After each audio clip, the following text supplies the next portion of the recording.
in the mid-20th century. Here in America, there were two young, very gifted evangelists. They came on the scene together. You know one of them very well, Billy Graham. His history is common knowledge. The other one you likely have not heard of. His name was Charles Templeton. Along with Billy Graham, Charles Templeton and another preacher by the name of Torrey Johnson, whom I knew and for whom I preached when I was young, founded what is known as Youth for Christ to reach young people with the gospel.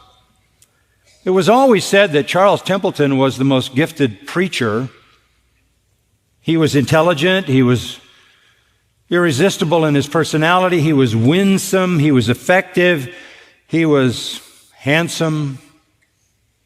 In 1946, the National Association of Evangelicals gave an award out, a bizarre award, called Best Used by God.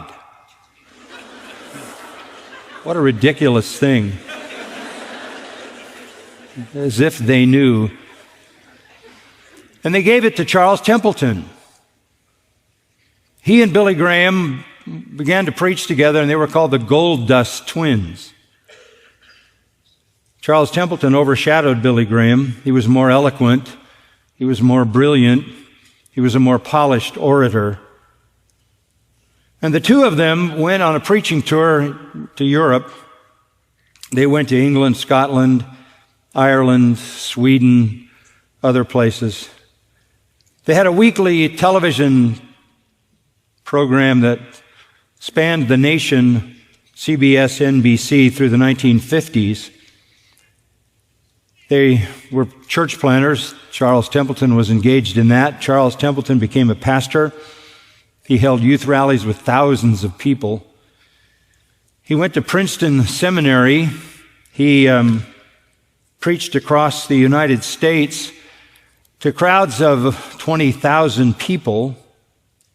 He preached for an entire week at Yale University.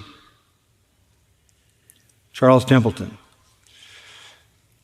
He was at the peak of his ministry in the 1950s when he announced that he was an agnostic, which is to say, he doesn't know what he believes. He rejected Christ, he rejected the gospel, he rejected Scripture. He says in his biography, Thomas Paine, in 10 days, beyond that, he read Voltaire, Bertrand Russell, Robert Ingersoll, David Hume, and Aldous Huxley, a list of atheists. He abandoned all Christianity and all biblical truth, became a journalist in Canada. In 1999, he wrote a memoir on his life titled Farewell to God. And in it, he listed his reasons for rejecting Christianity and becoming an atheist.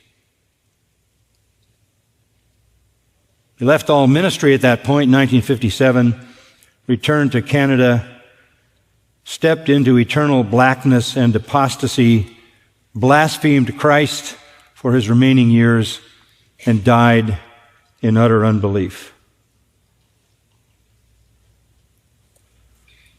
Are there other preachers like him? Of course. Do we know that they're frauds? Not always. But this is how Satan works.